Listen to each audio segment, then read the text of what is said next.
qu'est-ce que ça vous fait penser ça? Sainte-Seine, j'ai induit, puis c'est bon, c'est la bonne réponse, c'est un bon chrétien. Merci Benoît. Quoi d'autre? Corps de Christ. Du pain. Là, j'ai Roland qui est bien terre à terre. C'est du pain. Merci. Quelle taille de pain? Oui, vas-y. Petit. Petit pain. Non, non, allons-y. Petit pain, ça vous fait penser à quoi?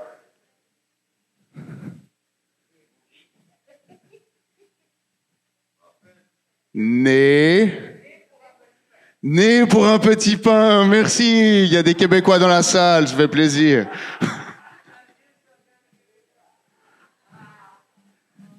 Ça vous dit quelque chose, né pour un petit pain? Hein? Né pour un petit pain. Est-ce que vous pensez que c'est ce que Dieu a prévu pour vous? Né pour un petit pain? Non. Non, monsieur. Fait que le message de ce matin, c'est que chacun de nous, chacun de vous, vous êtes né pour un gros pain. Un gros pain. Heureusement pas au sens européen du terme, parce que de recevoir un pain dans mon pays, c'est recevoir un coup de poing dans la face.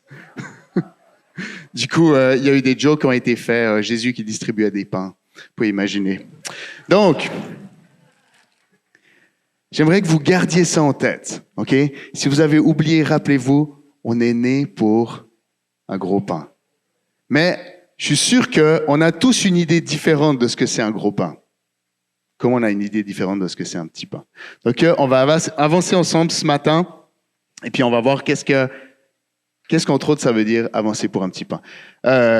Être né pour un grand pain, pardon, excusez-moi. Aïe, aïe, aïe. Être né pour un grand pain.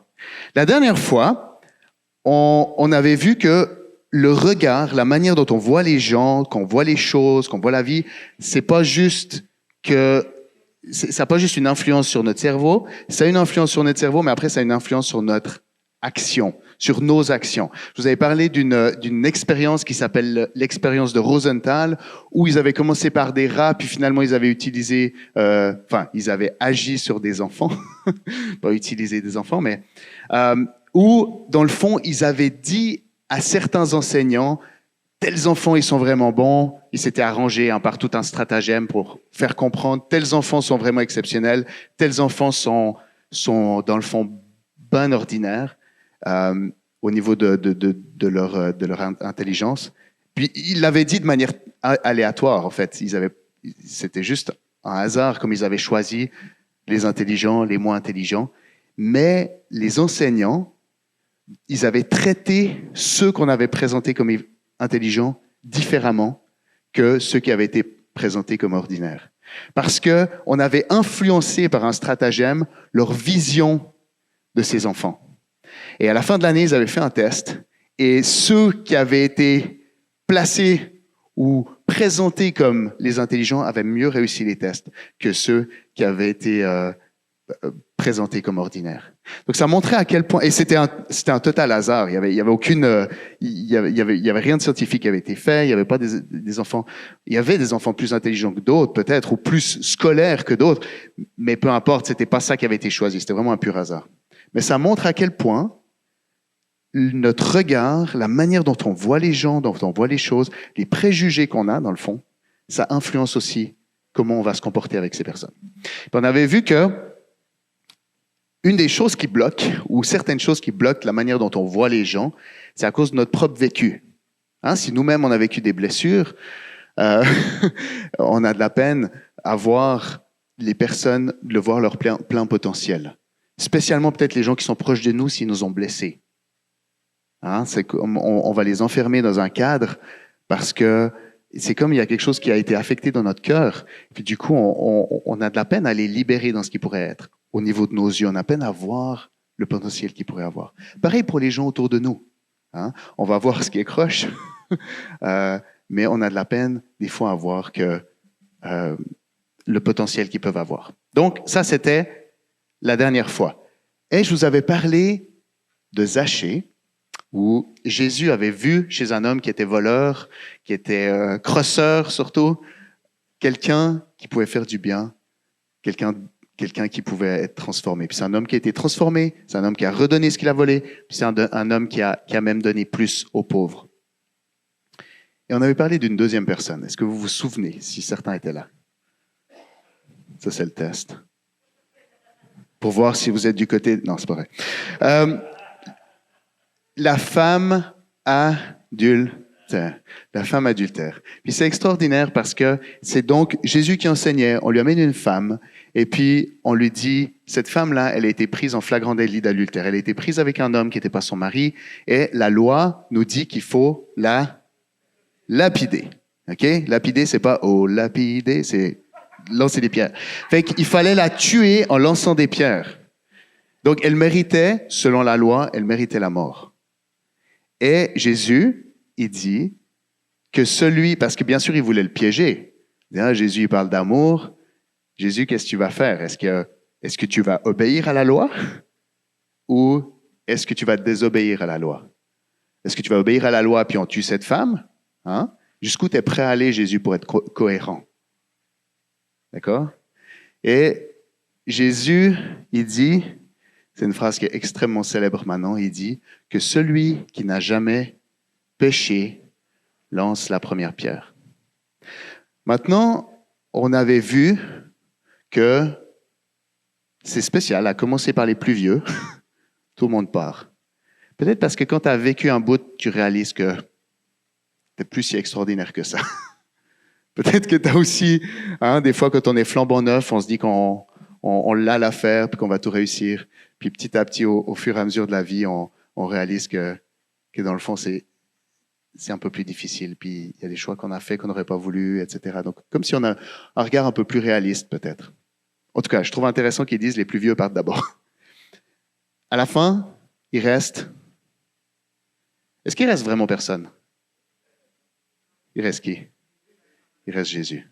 Est-ce que Jésus avait le droit de rester? Est-ce que Jésus avait le droit de lancer cette pierre? Légalement.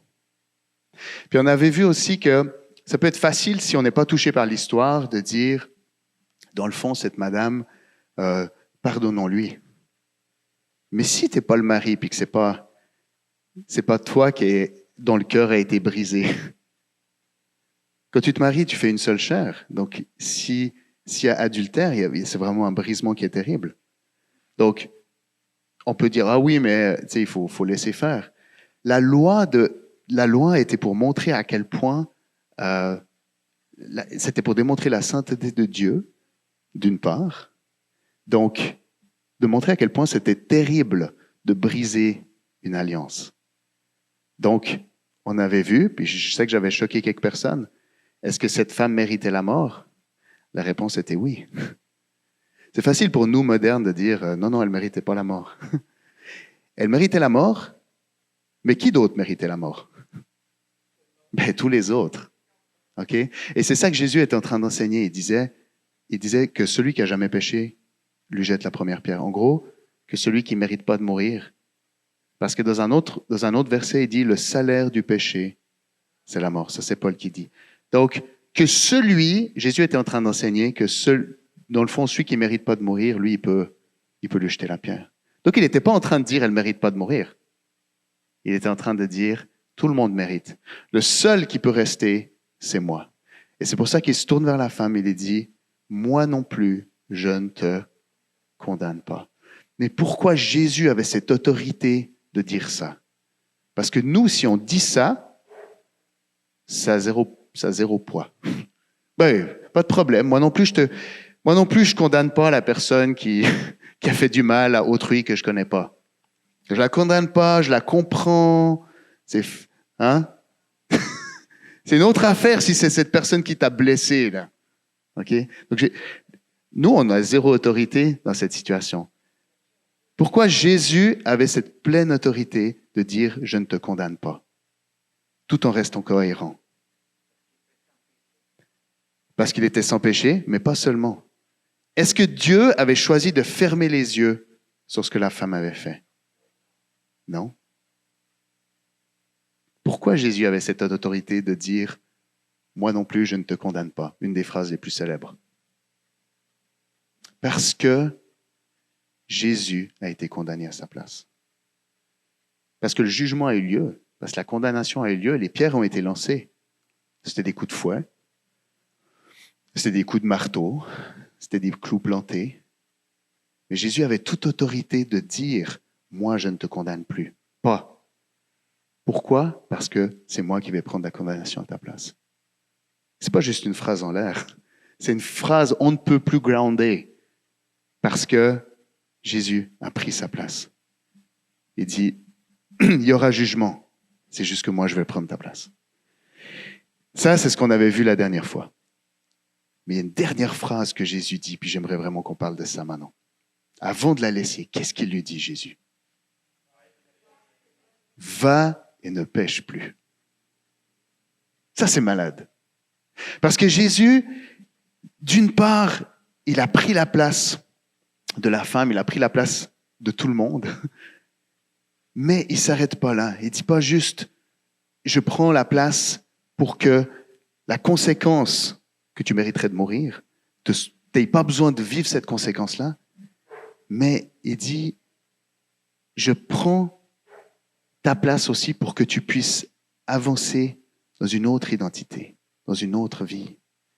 La femme adultère, il lui dit, va et ne pêche plus. Sois une personne différente. Sois libre d'être comme tu as été créé d'être. Alors des fois, on dit, va et ne pêche plus, c'est va et ne pêche plus. Jésus, bien sûr, il l'encourage à ne pas pécher, mais il est en train de lui dire, tu es une autre personne. Tu sais, elle ne s'est pas levée un matin en se disant, moi, j'ai envie d'être la femme adultère dans la Bible. Hein? Sa vie, c'est des réponses qu'on fait. C'est des choix qu'on fait petit à petit en réponse à des besoins, en réponse à des souffrances. On peut tous s'identifier à la femme adultère. Et c'est ça, l'ennemi veut nous exposer, nous dire, veut nous prendre sur la place, puis nous dit, ben voilà ce que tu mérites. Mais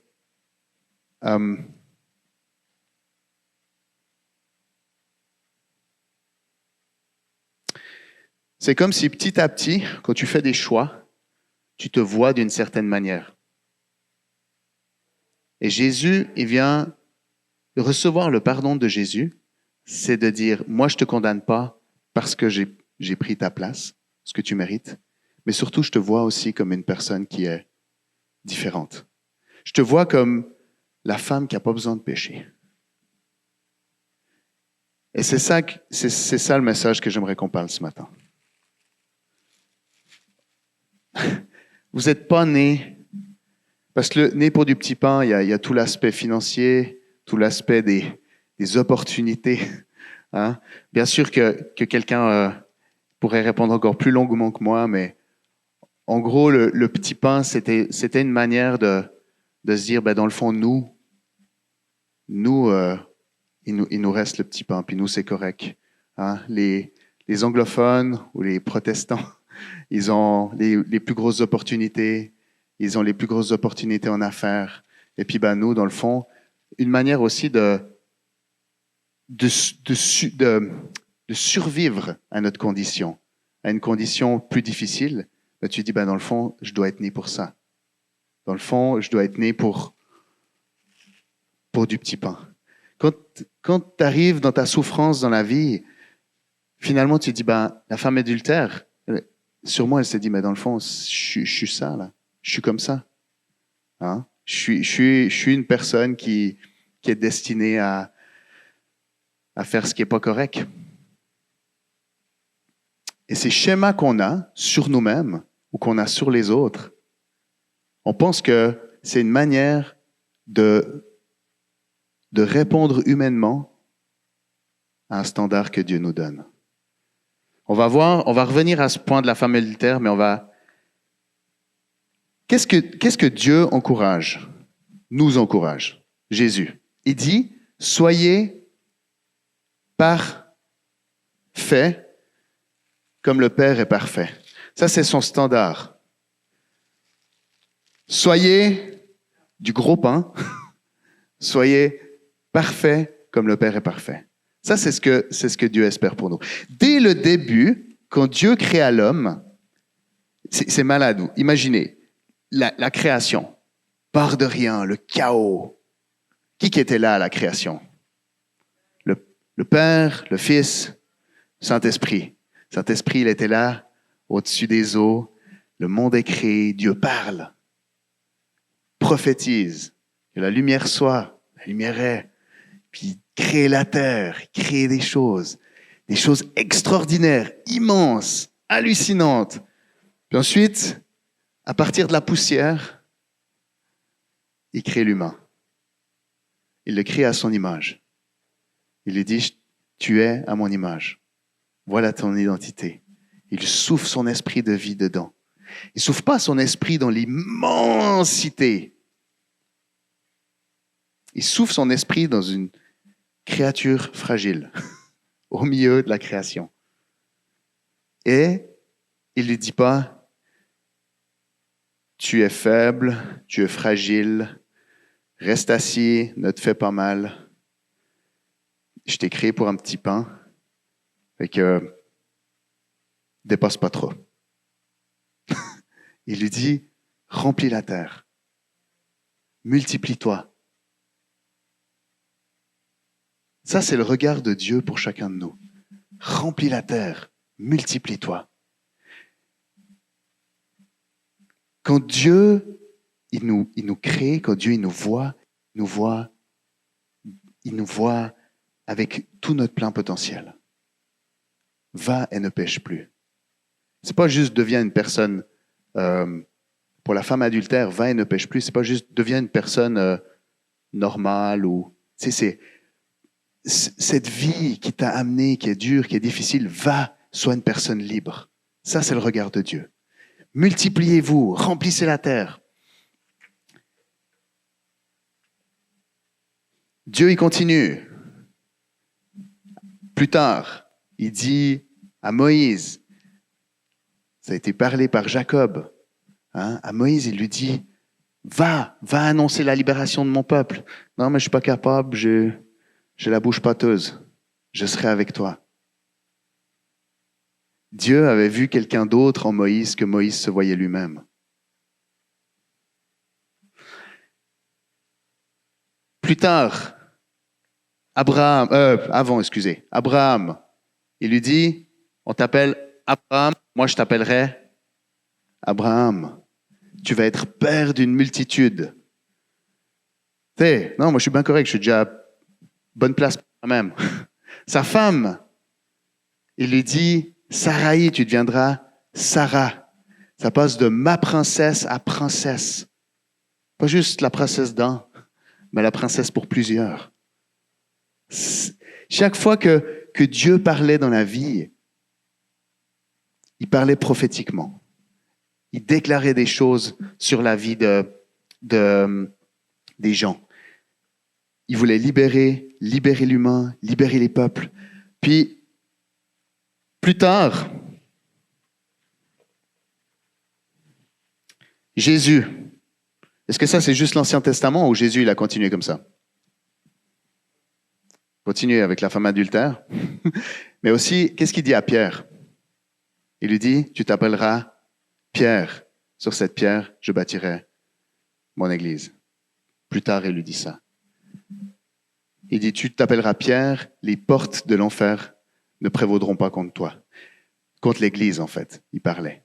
Mais vous imaginez Pierre, pêcheur physique, donc, à attraper du poisson, qui était, vous l'avez déjà entendu, on l'a déjà répété, mais tu sais, qui était un des métiers les plus modestes, les moins bien vus, qui existaient. Il y avait berger qui faisait partie du lot. C'était des métiers qui étaient moyens, qui servaient à tout le monde, mais qui étaient mal vus, là, spécialement par les pharisiens. Il dit, tu seras pêcheur d'hommes. Toi, tu vas influencer des gens. Tu vas agir dans la vie des gens. Jésus allait et il transformait l'identité des personnes. Jésus était venu, il a pris notre place pour nous pardonner, pour nous libérer, mais il y avait plus que ça. Il disait, t'es appelé à plus. T'es appelé à plus. Maintenant, l'humain, il était appelé à remplir la terre. Il était appelé à prendre soin, à développer, à amener au plein potentiel. Est-ce que c'est ce que l'humain a fait?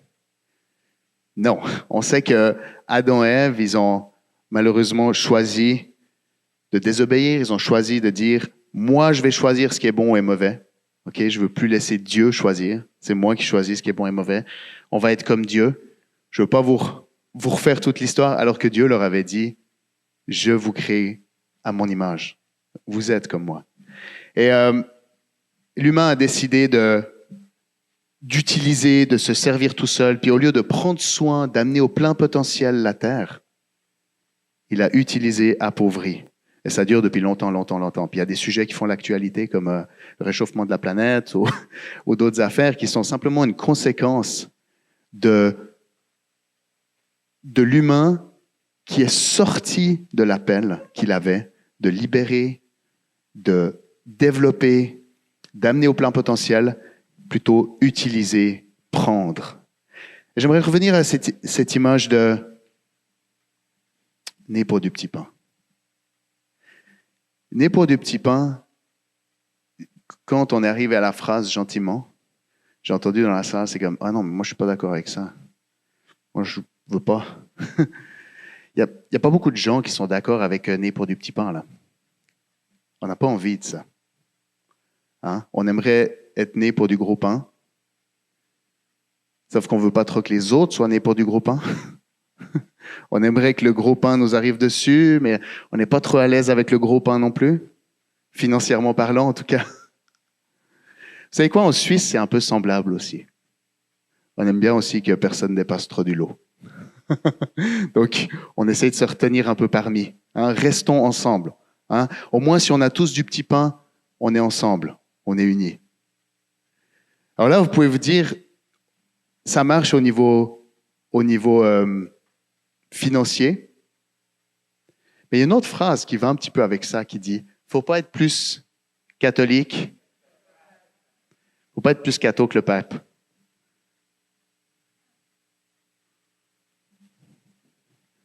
Faut pas être plus chrétien que les pasteurs. Faut pas être tous comme les pasteurs. Faut pas être tous comme eux autres, les missionnaires. Hein? Nous, c'est normal, faut qu'on garde notre place. Est-ce que c'est des choses que vous avez déjà entendues? Mm-hmm.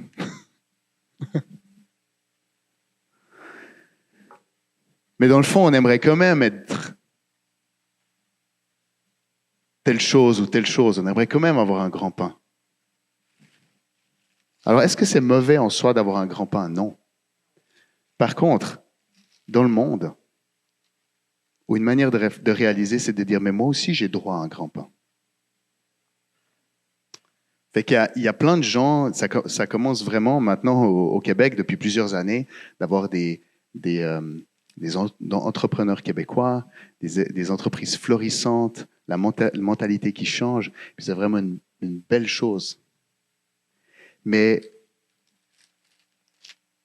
c'est pas en arrachant un gros pain. Et je suis pas en train de dire que c'est ça Dieu a mis vraiment l'entrepreneuriat, hein. Mais en essayant de devenir quelqu'un, en pensant que parce qu'on a un gros pain, on devient quelqu'un. Donc, je suis un petit pain, c'est la vision que j'ai moi-même. Je dis non, je suis pas un petit pain, je suis un gros pain. Mais finalement, tu fais ce qu'il faut, puis tu deviens un gros pain. Est-ce que c'est ça que Dieu a prévu pour nous? Hein? Je suis content d'en avoir piégé quelques-uns un peu, là. Souvent, on réagit. On dit, hey, je suis pas d'accord d'être un petit pain, moi je suis un gros pain. Le problème, c'est que si c'est humainement qu'on choisit ça, si c'est à cause de ce qu'on a décidé, vous savez d'où ça vient? Je sais que c'est pas la première fois que je le dis, mais c'est tellement important de le répéter aujourd'hui.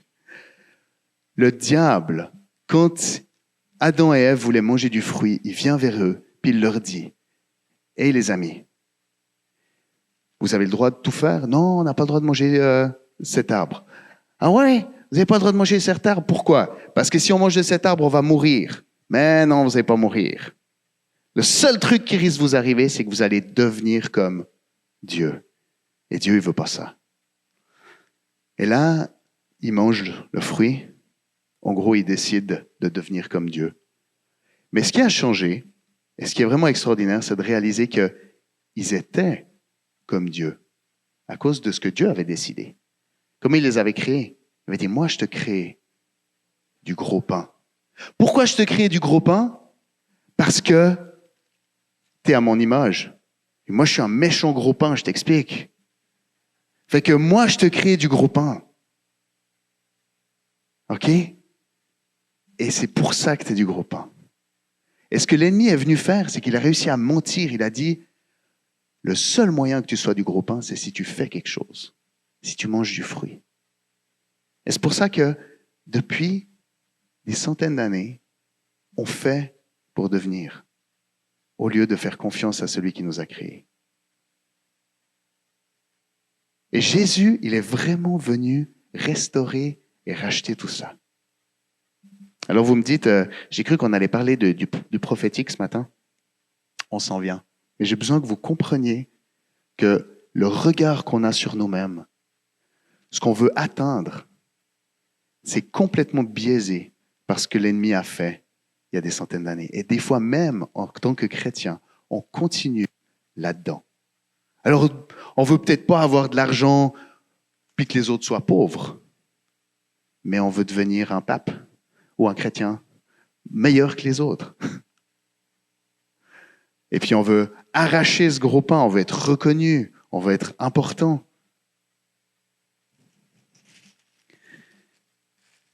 Et si tu essayes de devenir un gros pain en faisant, tu vas jamais être satisfait. Parce qu'on n'a pas été créé pour arracher des pains. Jésus, il nous a montré, qu'est-ce qu'il a fait avec les pains, Jésus? Il les a multipliés puis il les a donnés. Jésus, il avait décidé de parler aux Québécois. Il avait dit, je sais que dans plusieurs milliers d'années, 2000 ans plus tard, les Québécois, ils parleront d'être un petit pain. Puis moi, je veux leur expliquer que faire partie du royaume, c'est d'avoir du pain en abondance. Puis c'est pas d'essayer d'arracher un petit pain ou de se contenter d'un petit pain, mais c'est de multiplier puis de donner les pains. Quand Jésus parle dans la vie des personnes, ça débloque quelque chose. Il dit, tu n'es pas ça. Tu es ça. Pourquoi? Comme la femme adultère, à cause de ton père qui t'a créé, qui t'aime, à cause de ce que moi j'ai fait pour toi. Tu es libre. Si tu crois que je l'ai fait pour toi, si tu crois que j'ai pris ta place, si tu crois que j'ai pris toutes les conséquences de ce que tu as fait, tu peux être libre. Tu es libre. Jésus a cette autorité de parler dans la vie des gens, dans notre vie, et de dire, tu es quelqu'un de libre. Tu es un grand pain. Tu es libre d'être grand, parce que moi, je t'ai créé comme ça. Et que même si tu as fait des choix ou tu as fait des choses qui t'ont enfermé, qui t'ont lié, qui ont fini par te voir comme du petit pain, et que tu te dis finalement, c'est ce que je mérite, la réponse est oui, c'est ce que tu mérites. Mais parce que Jésus dit, parce que j'ai pris ta place, moi, je déclare que tu es libre. Jésus, quand il parle dans la vie des gens, il libère. Et Jésus nous appelle à faire exactement la même chose. Il nous appelle de parler dans la vie des gens pour libérer.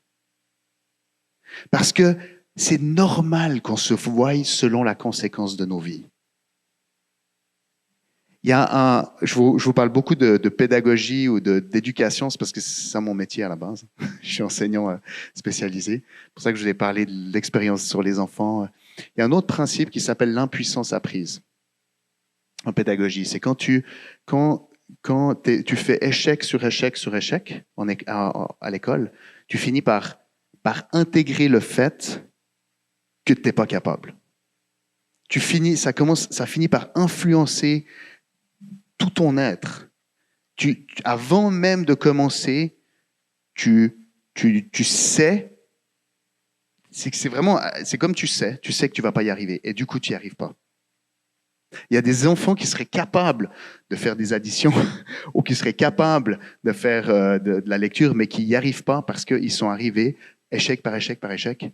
Parce qu'ils ont eu des challenges qui étaient trop grands pour eux, des défis qui étaient trop grands, ou simplement parce qu'ils ont pas eu les outils nécessaires, ou peu importe. Échec, échec, échec, on appelle ça l'impuissance apprise. Tu finis par apprendre que tu es impuissant et tu finis par le croire. Et c'est ça, finalement, les gens autour de nous, même des fois nous, dans nos vies, à cause des échecs qu'on répète, ou à cause des choses qui nous arrivent, ou à cause des choix qu'on fait, on finit par se voir d'une certaine manière. Et même les puissants de ce monde, même des personnes qui réussissent, ils peuvent avoir une mauvaise image d'eux-mêmes. Ils peuvent se voir comme une mauvaise personne, égoïste, parce qu'on n'a pas été créé pour se définir une identité. Tu ne peux pas arriver à une bonne image de toi en ayant arraché des choses ou en ayant fait des choses. La bonne image de toi, elle vient de la parole de Dieu. Elle vient de ce que Dieu dit de toi, de ce que Dieu voit en toi. Dieu, il dit qui on est et c'est ça qui nous libère. Et j'avais vraiment envie de nous encourager ce matin, le prophétique. C'est un mot qu'on est appelé à regagner. Souvent, si je dis le mot prophétique, dans certains milieux, on peut dire « Ouh, attends, parce que ça nous fait peur, parce qu'on a entendu des prophètes qui ont dénoncé des paroles de condamnation ou qui ont dit des choses. » Ou moi, comme ado, par exemple, quand il y avait un prophète, quand il y avait une soirée prophétique, c'était drôle, j'étais ambivalent. Il y a une partie de moi qui avait envie d'aller, puis une partie de moi qui n'avait pas envie d'aller.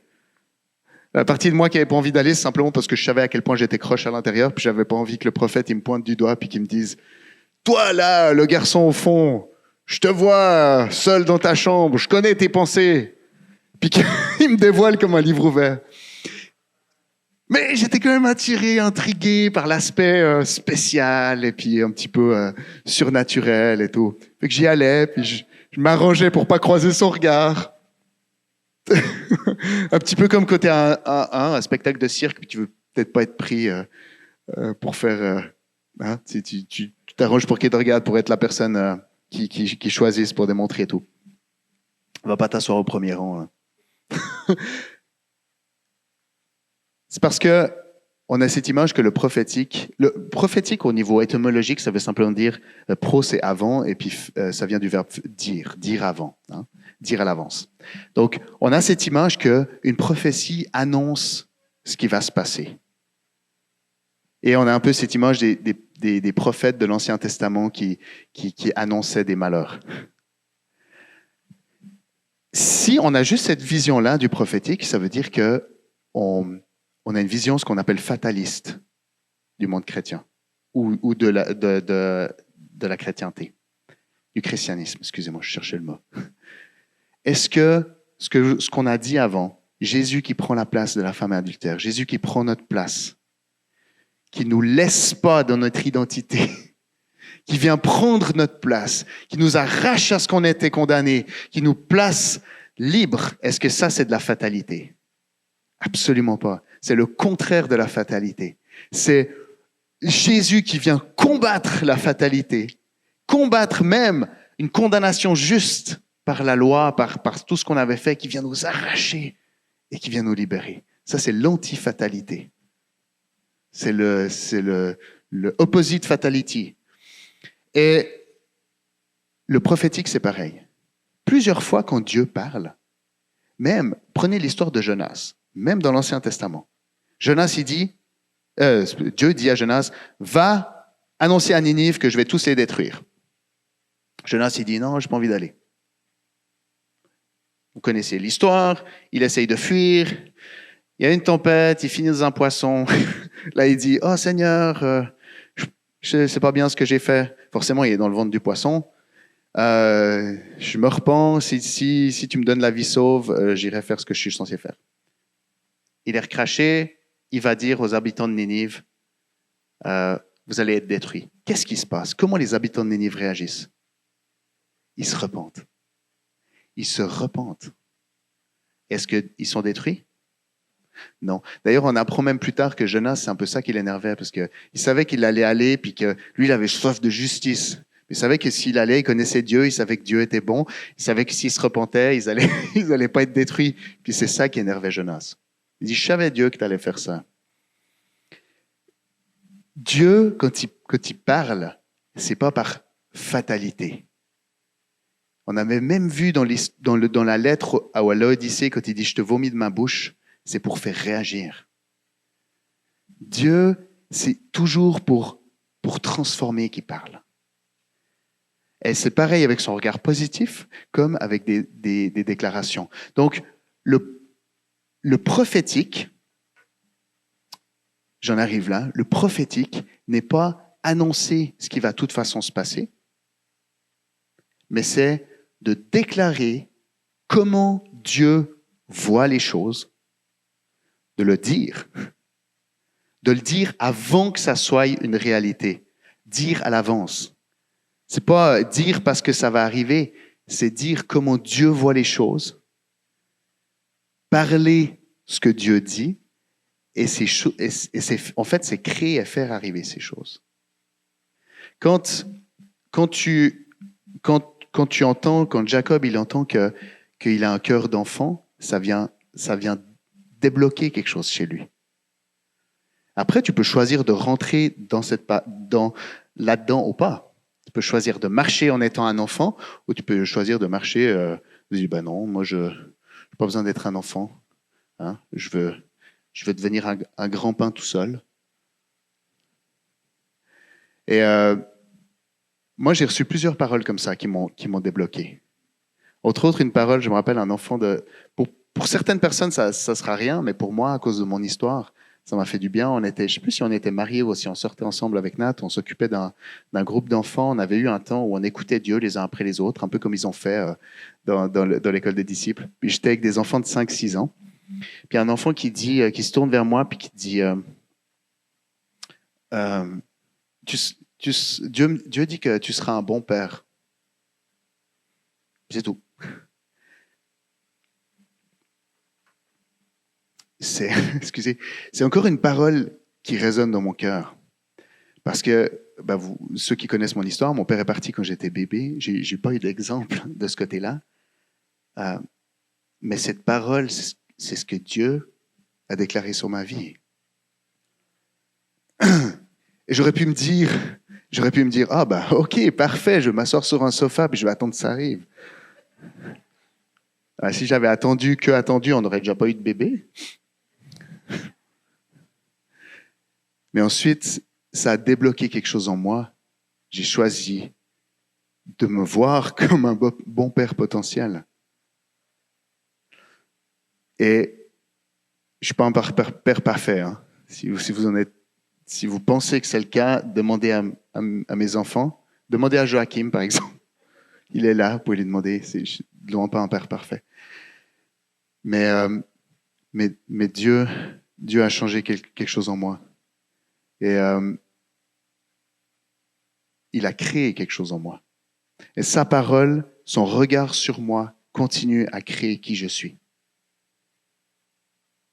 Et c'est exactement ce qu'on peut faire avec une prophétie. Faire comme les prophètes que je croyais, déclarer ce que les gens savent déjà à l'intérieur d'eux-mêmes. Ça, c'est pas prophétique. Hein, si je dis t'as fait ça et ça comme péché, ça c'est simplement servir l'accusateur. Ça ne veut pas dire que la révélation venait pas de Dieu. Des fois, Dieu nous révèle des choses sur des personnes. Mais si tu déclares l'accusation qui a déjà eu lieu, tu es juste en train de servir l'accusateur. Des fois, Dieu il te montre des choses, c'est pour que tu te mettes à genoux, pour que tu pries, et puis que tu appelles après le regard de Dieu et la parole de Dieu pour que la personne puisse être transformée. Ça, c'est le prophétique. Hein? J'espère qu'on aura l'occasion, on avait à cœur de peut-être refaire du pratique au niveau du prophétique. C'est pas nécessairement la place le dimanche matin pour ça, mais de vraiment de nouveau s'exercer à écouter Dieu pour notre propre vie, écouter Dieu pour la vie des autres, et puis de participer à être co-créateur avec Dieu. Et cette parole, cette vision de Dieu qui crée des choses en nous. C'est pas juste, ah, Dieu m'a dit, puis tu te balades avec un, oh, Dieu m'a dit que j'étais ça. Tadam! Non, c'est de la parole de Dieu à cause de qui il est, à cause de ce que Jésus a fait pour nous, qui nous transforme. Tu es libre. Tu es libre. Et tu es né pour du grand pain. Puis là, je dois terminer en 2 minutes, mais j'arrive à ce que je me réjouissais tout pleinement de vous partager.